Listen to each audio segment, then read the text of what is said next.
呢張黑膠，咁呢張黑膠咧，咁啊其實我未拆㗎，仲有張膠紙啊，因為諗住咧今日同大家一齊開箱啊。咁我首先講下呢張黑膠係咩嚟先啦。咁呢張黑膠咧，其實咧就係呢個卡拉揚，咁咧佢就係指揮呢個柏林愛樂嘅。咁其實都係一張咧經典嘅錄音嚟㗎。咁喺呢個咧等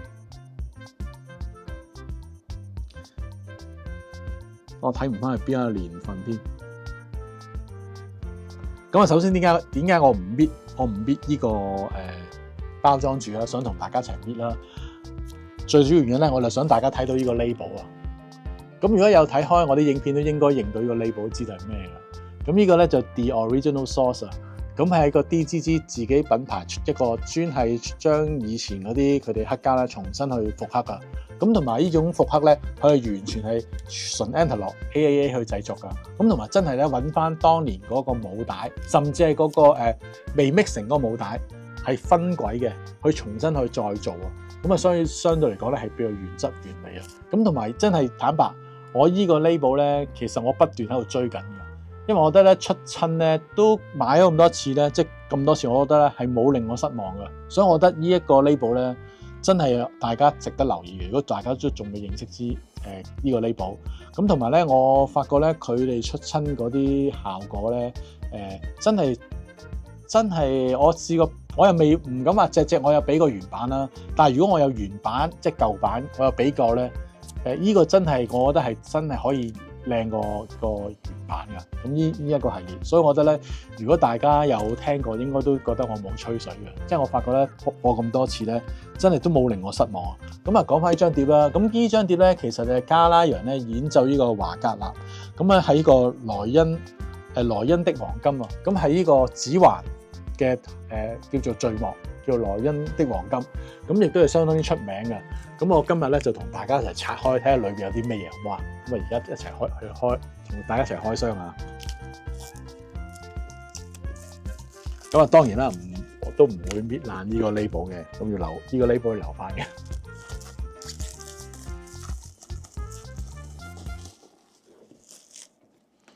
咁啊小心啲搣開佢先。我睇下裏邊有啲咩啊！我覺得呢個包裝都相當之靚，即係拎上手嘅感覺都相當之好啊！咁佢咧係即係有限量嘅，咁佢咧原來限量咧就2500套啊！咁我呢個咧就獨立 number 咧就1190啊！咁啊當然唔會有388啦，好難嘅。咁你原來咧係一個咧天地盒嘅設計啊！有朋友話而家先入到嚟問我留唔留底，咁啊正常我今日都冇乜點講啲衰嘢咧，應該都留底嘅呢個直播，咁啊大家都去睇翻啦。咁原來一個天地蓋嘅設計啊，即係咁樣打開，咁啊一打開咧，擺低呢個蓋先嚇。咁一打開咧就見到有華格納啦，咁亦都有條藍色嘅條啊，咁呢個方便咧掹啲碟出嚟嘅。哇，原來呢個咧我相信係一個歌詞書嚟㗎，好大本喎。哇，相當之大本啊！咁啊，同大家一齊揭下。哇，有啲好靚嘅相喺裏邊啊！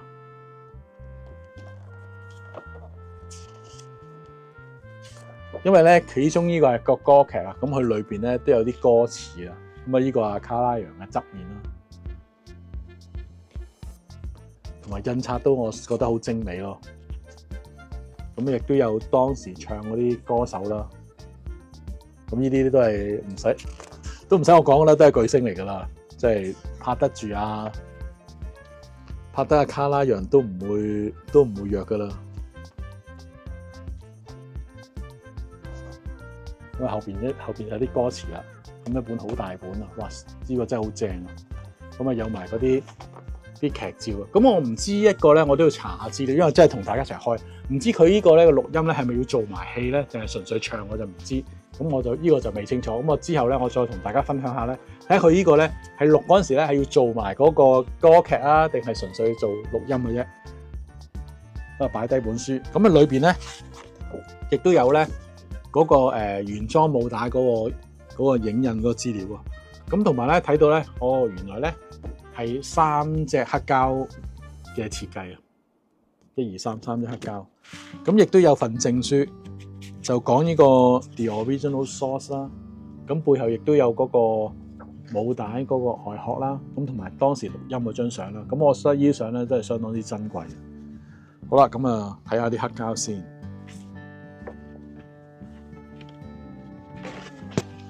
咁啊有一個黑色嘅套，哇掂喎，我覺得嗱，首先有3張碟啦，1張、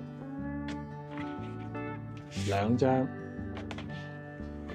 3張。咁我點解話掂咧？咁一個好靚黑色套啦。咁我初頭以為呢個咧係已經係內套，原來係一個硬卡嘅套，入邊先係嗰個另外一個黑色嘅內套。哇！我覺得呢個設計得相當之好啊。咁同埋咧，佢用翻當年嗰個碟芯啊，大黃花碟芯，唔知大家睇唔睇得到啦？哇！真係個感覺係相當之正啊！咁同埋摸落去嘅碟芯咧，個碟嗰個質地咧都好靚啊！咁係用咗180 gram 嘅處女膠，哇！呢個真係相當之好啊！咁我知道咧，可能歌劇咧就未必個個喜歡，但係咧我知道呢一張碟咧嗰個動態咧係非常之大嘅。咁所以咧，如果你純粹話用嚟聽下發燒咧，呢個我都值得可以去留意下。不過咧，我坦白我就未聽嘅，因為大家見我一齊同你拆啦。咁我到時咧，我都會聽完之後再同大家分享嘅。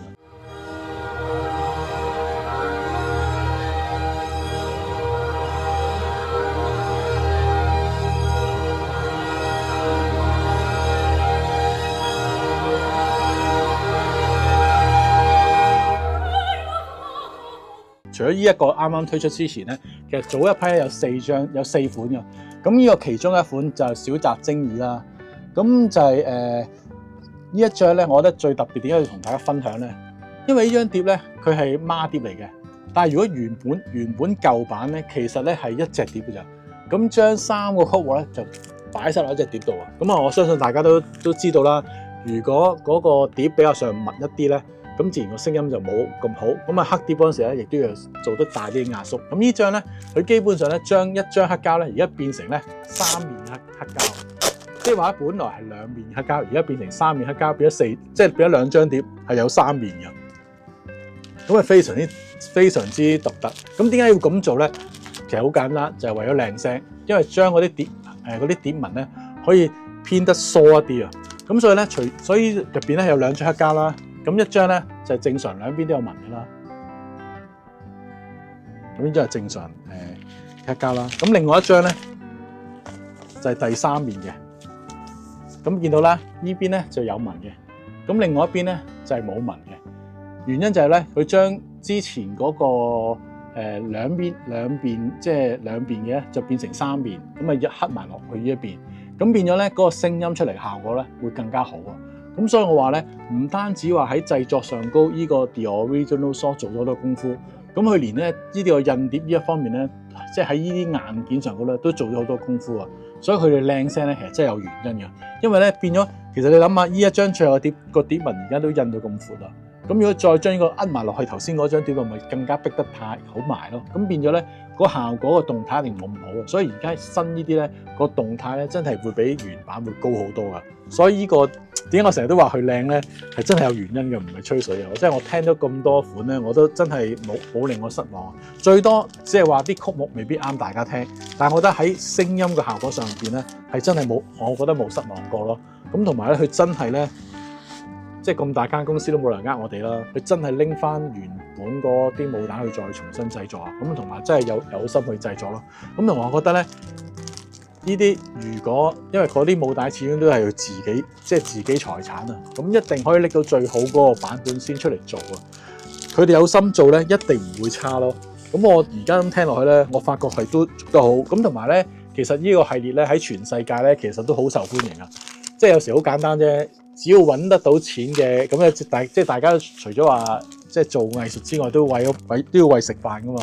咁我覺得咧，只要揾得到錢嘅，咁啊大家就會投資落去做得好啲咯。咁我所以喺度發覺咧，佢哋賣得好咁啊，自然會再做好啲咯。咁同埋咧，呢幾款咧，其實即係頭批咧，其實都有 number 嘅。如果佢賣得好咧，就可能會出第二批。不過出第二批咧，通常咧就冇 number，所以大家咧要買咧，就當然一出就買有 number 嘅頭批。